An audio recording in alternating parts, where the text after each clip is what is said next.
Why karino? Ngasih tahu dia je blogging. Aure. Mang thầy chính ta gì cầu anh nó tên Messi à bạn. Phải dùng jelly. Description dan link saya mau gitu tum sang. Question number 1. Aurutsi lake.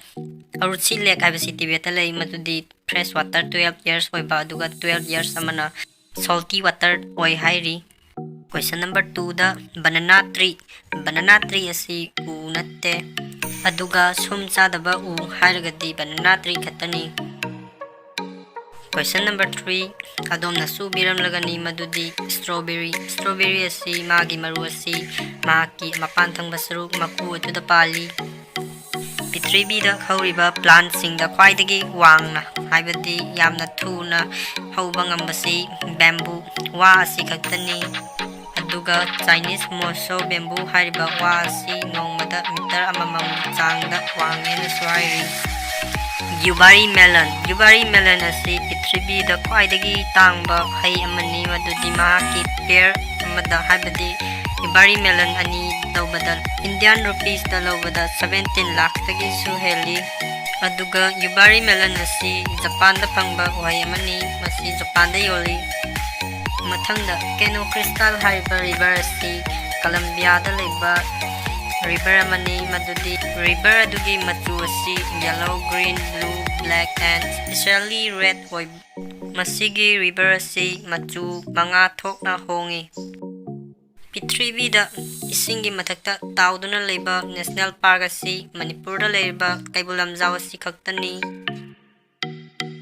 Mathangi question da Dead Sea. Dead Sea asi Jordan da leba samudra ma khaktani madudi masigi samudra sida fish or aquatic animal amata hingba ngamdena hairi. Sahi tarani thoigi manungda muk tang satpa lay asi Nilakurinji hariba lay asi katani masi Western Ghat ki Sola Forest hariba sida fangi. Hujiki matamda college tabu chalabasu phone bu pairabasu office bu chalabasu fingerprint asi kana seasonary. Fingerprint asi 1892 da Argentine chief police officer John Bostic na puthokibani madudi first criminal fingerprint identification asi pinel ama faki madugi identification fingerprint oina madutagi fingerprint asi chanarakibani. Adom thajabibra madudi Thailand asida yumdagi mapan tholakpa matamda underwear set na thokpa asi illegal oi masi moigidi jail da thami. Pitribi da khwaidagi masing yamna tourist lakpa leibak asi France asini.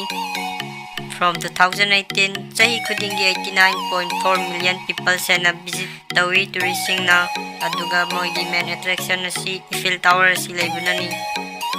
Hujiki matamda country amadabu chakyarbadi phone amadi laptop haisi udaba yadraba port amani. Adubu North Korea riba country asidabu chalabadi phone usanba yade. Pitribi da opium cultivate tawba yaba leba asi Afghanistan khaktani madudi 90% opium cultivate tawi amadi opium cultivation asi makoigi leba asida illegal oide. Adum takrabara madudi Pitribi asida overweight oiba amadi obesity oiba mioi kudimak illegal oi haiba masi Japan da tawi masi overweight or obesity oiba mioi kudimak illegal oi hairi. Pitribi asida land of river airgadi Bangladesh asini Bangladesh asi including tributaries yauraga 700 Himayada torrentially. Pitribi da khwaidagi henna yamna u hauba leba asi Russia asini 642 billion trees henna hawi. Adona dingak payai madudi black rose asi Turkey da fangi. Papua New Guinea hariba leba asi 800 language henna ngangnai. Mathangi question da Japan. Japan gi flag asi side khudimakta yenglakpada chap manai yenglaiba side adudagi. Pitribi asida no military force habadi military laitaba leba asi Iceland khaktani. Iceland hariba leba asi military force amata leite. Mathangi question da Pitribi asida khwaidagi henna mobile siznaba country asi China ni. According to 2021, more than 91 crores people ꯍꯦꯟꯅ mobile ꯑꯁꯤ ꯁꯤꯖꯤꯟꯅꯩ꯫ ꯃꯊꯪꯒꯤ ꯀꯣꯏꯁꯟꯗ ꯁꯣꯔ ꯍꯅꯤ ꯍꯥꯏꯕꯗꯤ ꯑꯁꯤꯟꯕ ꯈꯣꯏꯍꯤ ꯑꯁꯤ ꯕ꯭ꯔꯥꯖꯤꯜꯗ ꯐꯪꯏ꯫ ꯉꯁꯤꯒꯤ ꯑꯣꯏꯅꯗꯤ ꯚꯤꯗꯤꯑꯣ ꯑꯁꯤꯅ ꯃꯇꯥꯡ ꯑꯁꯤꯗ ꯂꯣꯏꯖꯔꯦ꯫ ꯌꯦꯡꯕꯤꯔꯤꯕ ꯏꯆꯤꯜ ꯏꯅꯥꯎꯁꯤꯡꯅ ꯚꯤꯗꯤꯑꯣ ꯑꯁꯤꯕꯨ ꯅꯨꯡꯉꯥꯏꯕꯤꯔꯒꯗꯤ ꯂꯥꯏꯛ, ꯁꯦꯌꯔ ꯑꯃꯗꯤ ꯁꯕꯁꯀ꯭ꯔꯥꯏꯕ ꯇꯧꯕꯤꯔꯝꯃꯨ꯫ ꯃꯊꯪꯒꯤ ꯚꯤꯗꯤꯑꯣꯗ ꯑꯃꯨꯛ ꯅꯨꯡꯉꯥꯏꯅ ꯊꯦꯡꯅꯔꯁꯤ꯫